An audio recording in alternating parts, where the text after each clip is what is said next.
Let's Rodeo San Antonio. We are underway, and it is a beautiful, glorious day in San Antonio for the San Antonio Stock Show and Rodeo. This man plays a very big part in the production every night. Maybe one of the few people who literally performs every night here. And we're going to meet Justin Rumford here in just a few minutes, but let me welcome you into another episode of Pickup Lines. I'm Ernie Zuniga. We are presented by Gamez Law Firm and Integrity Roofing and Siding. I was just telling Justin about this car, courtesy of North Park Lexus of San Antonio, North Park Lexus at Dominion. It's a Lexus RZ 450E. It's electric. Love it. So I got to plug it in when we're done here in just a little bit. You were telling me you just got a new truck. Yes. And so you're getting used to all of that. So. Oh, for sure. So I should mention, I don't know if your business card says Barrel Man on it, but among other things, you are the Barrel Man here at the San Antonio Stock Show and Rodeo. Well, yeah, and you know the Barrel Man, that's a loose clown. I mean, what's the official scientific term? Personally, I like entertainer. I like that too. I think clown is too. I don't think clown really fits with rodeo clowns anymore because, like, I'm not clowny. I don't have a weird voice, and I don't have the whole outfit, But what I think entertainer, crowd entertainer, that's the term I like. I still wear the face paint, and stuff, but entertainer. So, and is it crazy that I went yesterday to the store and bought this shirt and some jeans in an attempt to kind of fit in and dress in the rodeo? I like how you just went hoodie, ball cap. Well, it's casual. funny. The funny thing about rodeo people is you won't find hardly, unless the rodeo's going on, if you go over the contestant lot now, everybody's wearing Nikes and like shorts and playing basketball and riding bikes. Like there's the our rodeo cowboys are not like the old days. Like a lot of these guys here, they're not from the country. Like a lot of our bull riders and the guys who ride the bucket horses, these are the same guy you see on the X Games. These are dudes from the city, that rodeo full time. So I mean, it's our group's a pretty fun group. I bet. And we're actually on the grounds here at the San Antonio Stock Show and Rodeo, so not too far from where you literally live here, right? Like during the 15 days or however long you're here. Yeah. So we're parked over there. We got a great spot. Me and my family, we have a big trailer. It's a living quarters horse trailer, which so I haul all my stuff my clown stuff in the back. But we got for the triplets, we got a bunk room in the middle, and it's nice, man. It's home. And you heard right. By the way, you heard right, because I was going to tell you, you and I have something in common. We are both fathers of multiples. Oh, yeah. Now, I thought I was good and cool. I have twins. Oh, no. This man did me one better. You and your wife, Ashley, right, is your wife? Yes. Have triplets. Is it 2 girls and 1 boy? 2 girls and a boy, yep. Can I just salute you, first of all? And you, well, also. I feel like I got it easy now. How old are your triplets? They're 10. Okay, mine are 13, so we'll talk about middle school and teenage life later, because I got boy, girl, and everything. But I was reading up about that time when I don't know. I always tell people about the day I found out that I was having twins because they don't run in either side of my family. So you can imagine. I don't know if you remember that day. Oh yeah, when you found out you were having three babies at one time. I thought it was great. My wife was a little weirded out, but I was like, cool. Did you have any inkling, like, do multiples run in your family? Like, this could happen? So we did in vitro. Like 5 times, and it wouldn't work. And so the last time we did 2 embryos. Hoping one would take, and one did take. That's the boy, and the other one split in 2, and that's the girl. So, yeah, it was quite the journey, but we got them, and honestly, we've never had 1. So I mean, 3 just seems. So you went from none to 3. Yes. Oh my gosh. But we've done it. It's been a wild ride. Now they're 10. Right.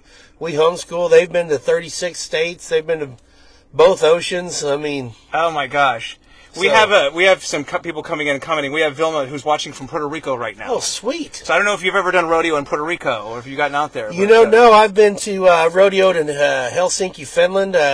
Years and years in let's see, in the early 2000s we went to Venezuela. We went to Caracas, Venezuela, Barquisimeto, Maracaibo. So, oh my gosh. My dad and them, they've went overseas. They performed for the Sultan of Oman. So yeah, there's been a lot of overseas stuff. I haven't done just a whole lot. But. Yeah.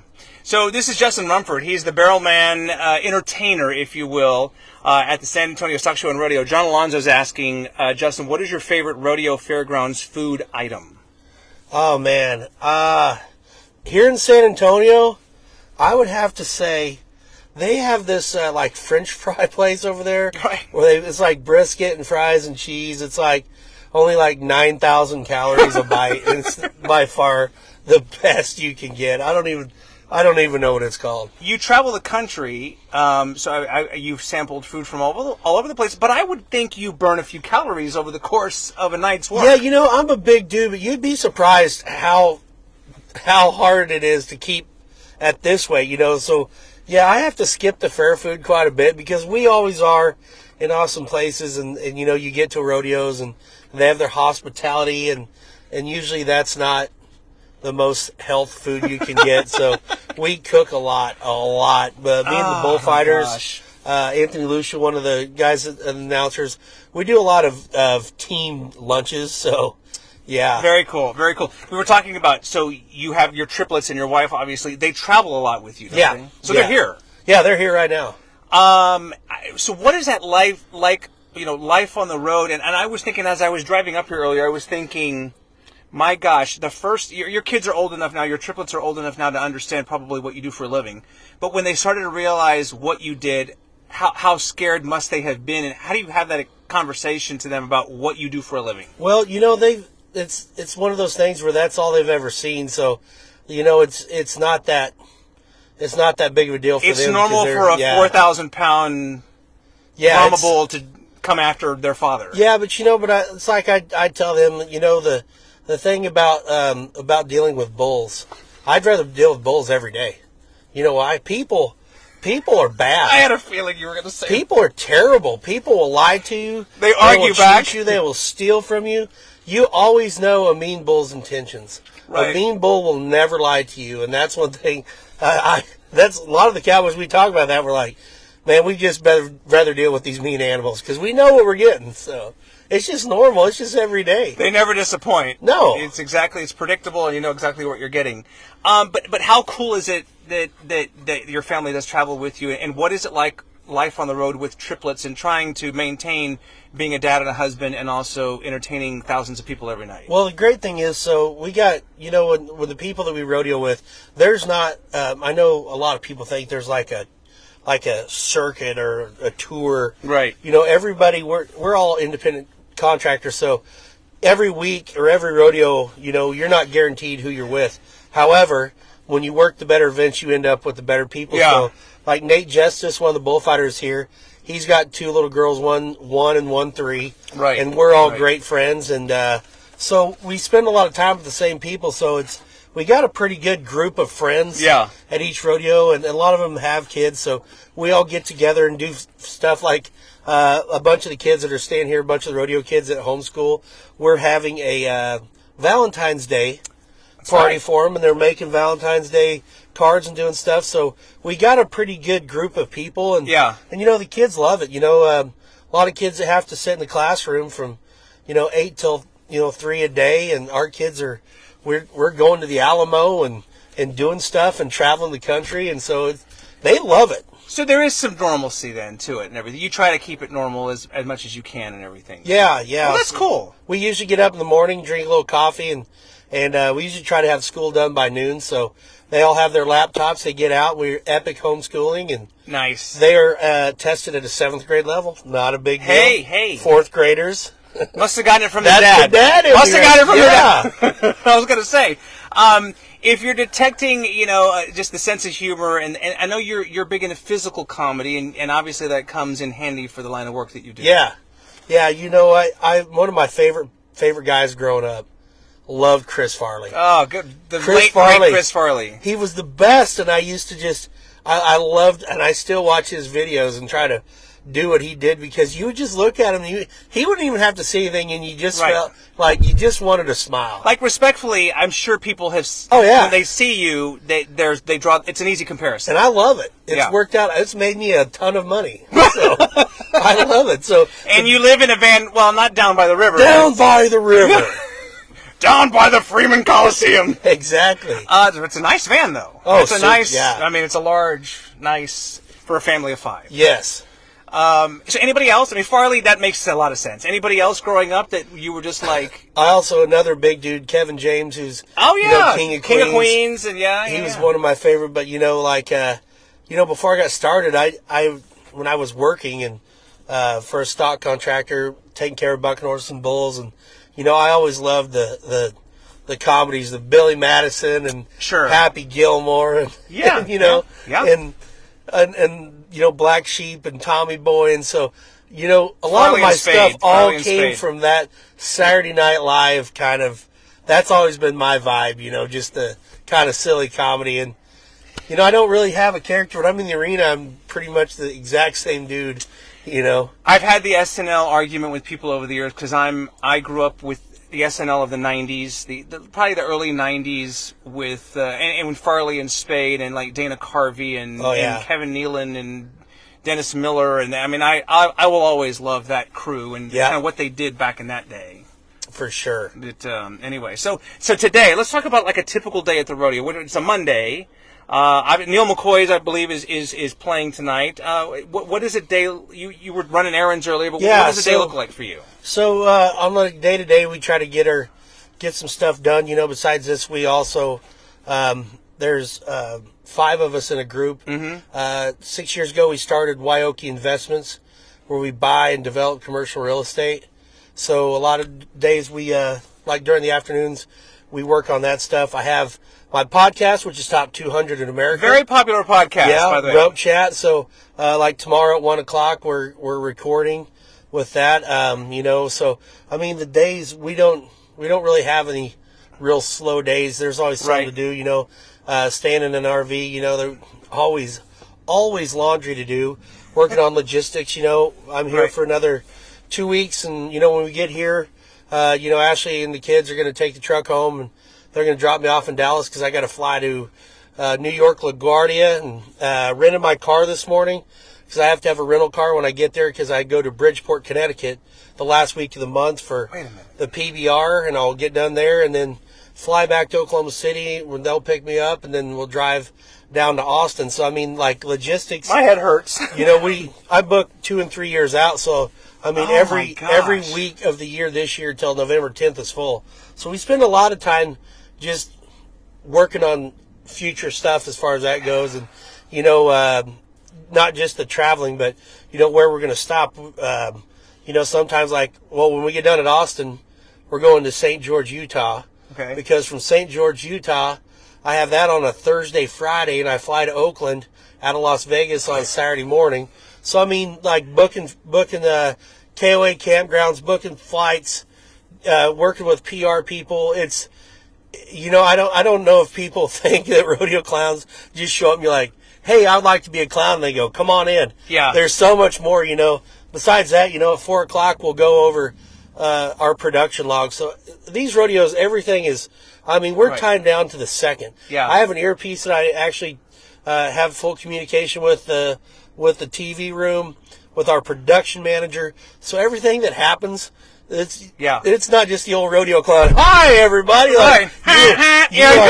You are timed. You're all right. And clown in 3, 2, 1, and go. So we kind of actually have to almost memorize for me the production log. Sure. I keep a cheat sheet in my pocket. If you ever see me pull out that white piece of paper, just doing a little bit of cheating. A little bit. I thought you had it hidden in the barrel, maybe, or something. You have notes on the liner of the barrel. So I mean, it's I'm not saying it's a hard job, but I don't know sometimes if not everybody would want to do what you Joe do. Average understands like being a rodeo. It pays great. This is a wonderful job. Right. But it's at the same time, it's still you gotta work. So you grew up in Oklahoma, right? Well, Kansas, Oklahoma. Kansas, yes. Oklahoma. You but I think I read you wanted to be a bronc rider, or you wanted to be a cowboy, if you will, or I did. You don't grow up wanting to be a barrel man, right, or an entertainer like that. Well, you know what? I didn't, but I grew up wanting to compete, and I did really well. I went to the college finals all 4 years. I had a horrible injury. I blew my knee out and broke my leg terrible. And that's when I went back to went back to college and worked on my master's at Southwestern Oklahoma and was going to be a banker. And when this whole deal kind of came about, you know, right. I fell into this. But the great thing about this is I get paid every day.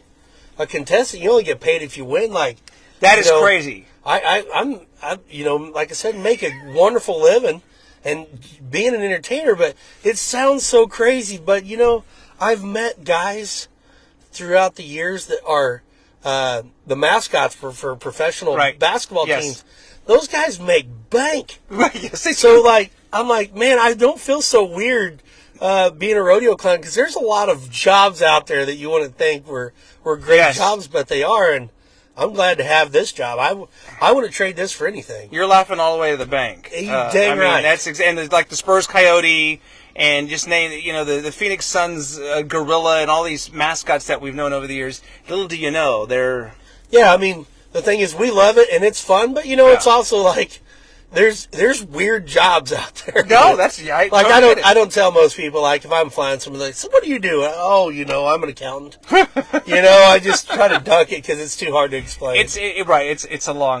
Well, we grew up in this area with the great Leon Coffey, and you know, just kind of, you know, what he did, and got to know him over the years. And so people, I think, I mean, as I was saying, like, you're one of the most entertaining aspects of the entire rodeo night that I always enjoy is the interaction that you have with the announcer in the booth, with the sound effects guy, the music person.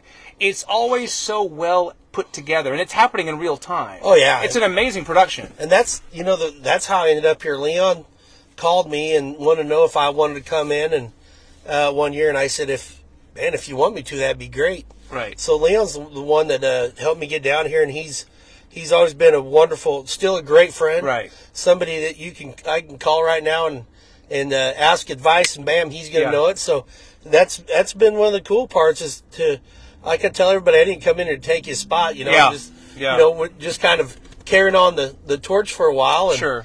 And so yeah, it's dealing with the announcers and the sound guy. Our sound guy here, Brad Narducci, he's one of the funniest dudes I've ever seriously. No, because I pay attention to being in live TV all these years and doing just productions and earpieces, and I know about all of that and how it works. And it's one thing to tape it or edit it and put it together to make it look good, but you guys are doing this live in real time every single night. Yeah, live show. That's one part of being a good rodeo clown. If we have a breakdown in the action and you know, something happens, like the other night, we had some equipment at the one end broke, and you can't go on when something's not working. So to be able to fill time, and I wouldn't say lie to the people, but just keep the show going where you have to go out there. You know, so that's one thing I really like to do is kind of, like I tell everybody, I'm not there to be the sidewalk, but I want to be there to fill in the cracks, you know. I love it. Well, there is like a stand-up comedian kind of aspect, right? I mean, you work on material or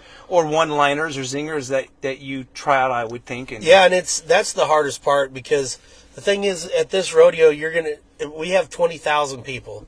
You're going to have some diehard rodeo fans that are strictly there to watch the action. You're going to have some people that's the one rodeo they go to a year. Yes. You're going to have some people that are kind of just there for the concert. So we have to figure out a way to entertain so many different people at once. Yeah, yeah. And not saying that everybody's going to enjoy everything we do, but it's always a challenge to try to keep everybody having a good time. Well, I mean, you're doing something right. I wanted to make sure I had this right. You're the 10-time PRCA Rodeo Clown of the Year, which I didn't realize this is an award that's voted on by your peers. Yes, yeah. So that's pretty cool. There's 6,000 people in pro rodeo that get to vote a year, and so it's been great to win. I'm not mad about it. Yeah.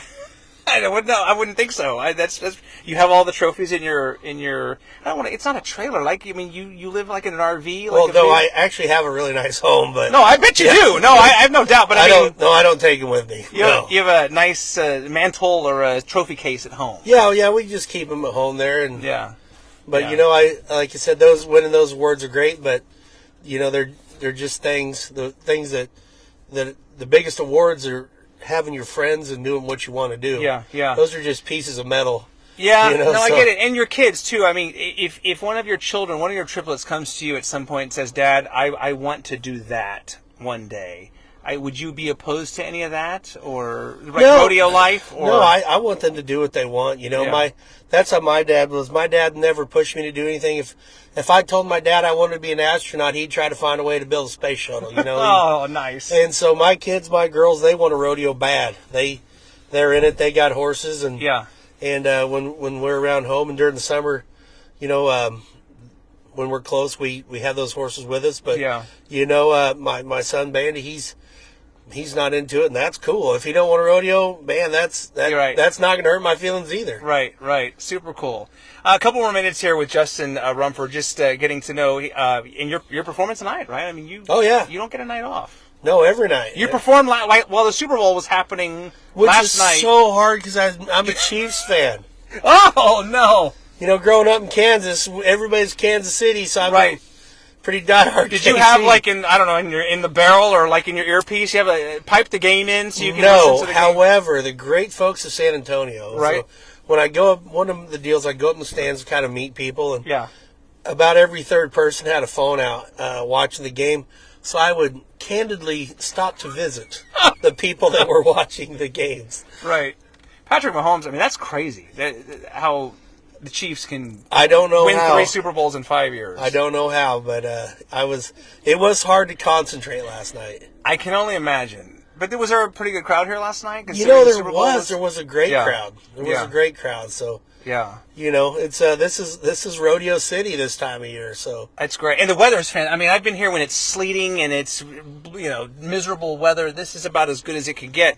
Before I let you go here, I mean, big picture. I mean, NFL football players play for a few years and their lifespan in the NFL doesn't last very long typically. But, I mean, you could keep doing this theoretically for a long time. yeah, you know, being an entertainer, I don't get in the barrel as much as I used to. Being 43, it wears on you. But Right. the thing is, where I'm not probably as good in the barrel anymore, I've gotten way better with dealing with the crowd. Yeah. So, like, I'm focused on being an entertainer, but Right. and I love it. It's great. It's been a wonderful thing for me, but I don't want to do it forever. So that's like I said earlier, the bullfighter here, Nathan Justice. Mm-hmm. He's in our group. Dusty Tuckness, who's a 10-time bullfighter of the year, that he'll be at Houston, and he works Fort Worth. He's in it. Nathan Harp, another bullfighter. Yeah. Garrett Yergin, who's been a 2-time rodeo announcer Yeah. of the year. So our group, our Wild Investments, so with what we're doing and with our real estate company, Right. we're getting set up. So when we get to that point where rodeo is no longer, Yeah. I'm not going to say it's something that we don't want to do, but when we get to that spot where we're ready to do Yeah. something different, Yeah. we have something to fall back on. Believe it or not, most of these cowboys, including myself, we've all got pretty good educations and know that this is a short-term deal, and it's not going to last forever. But at the same time, we all kind of have the similar attitude that while we're here, we're going to enjoy it, we're going to love it, and we're going to kick some ass. But when it's over, that's cool too, I just love how diversified you are, and you're thinking years in advance in terms of planning your schedule, the investments, the properties, the different things, and juggling. I tell people it's like spinning plates. You're just spinning a lot of plates. Well, keep them going. I years ago, I went to a rodeo guy's house, and this guy literally made millions of dollars rodeoing. Yeah. And I went to his place after he was done, and he was living in a really crappy 2-bedroom house, and he had nothing. Oh, gosh. And, while he was rodeoing, man, everything was going good, and brand new trucks and trailers and fancy restaurants and private jets. But when all the money stopped, it just all went downhill. And I remember thinking to myself, I don't want to be that guy. I don't want to just rodeo. I want to be able to step away and still sustain it. Yeah, so it's a cautionary tale. I mean, it's unfortunate. It scared me. It scared me to think, man, I don't want to. Yeah. Not that I'm not knocking that guy, because no one's perfect. But at the same time, I'm like, you know what? I dang sure want to handle my business. Yeah. Well, I have news for you. Triplet teenagers in 2-3 years are going to cost you a lot of money. They're costing money, especially the two girls. Imagine. Especially the two girls. No, I've got 2 girls and a boy, just like you as well, and I wouldn't trade them in for anything. They're amazing, but man, they cost a lot of money. They are. They're very They're spendy, as they say. Yes, exactly. And especially here, you come to the rodeo and you see all the cool things to buy, and next thing you know, there goes the paycheck. My girls have found a store called Ulta Beauty. Mine too. And that's let me just give you a blessing now. Ah! Sephora and Ulta and everything. Listen, I know you got a production meeting to get to and other stuff to get ready for the day. I'm so thrilled. I was so excited to read up about you and kind of learn about what you do and realize that it's much more than just getting in the barrel and telling jokes and everything. It's a very serious job you have, but it's an important job, and you entertain so many people over the years. So it's great to see you. Well, it's great to be on, and it's been great sitting in this Lexus. I'm going to have to go check one of these out. When I get down rodeo, this is how I want to roll right here. Right. This is way better than driving a truck. I got a guy, man. I can help you out. Justin, pleasure to meet you, man. Thank you, Good to Ernie. see you. It's Neil McCoy tonight, literally a stone's throw from where we are right now at the Frost Bank Center. And, of course, the rodeo continues for the next few days right here. So good to see you, sir. Enjoy. By the way, the website I should mention, sarodeo.com for the tickets, entertainment lineup, all that stuff, sarodeo.com. All right, this has been another episode of Pickup Lines presented by Gamez Law Firm and Integrity Roofing and Siding. We'll be back here for another episode very soon. Until then, be safe. Have a great day. Bye for now.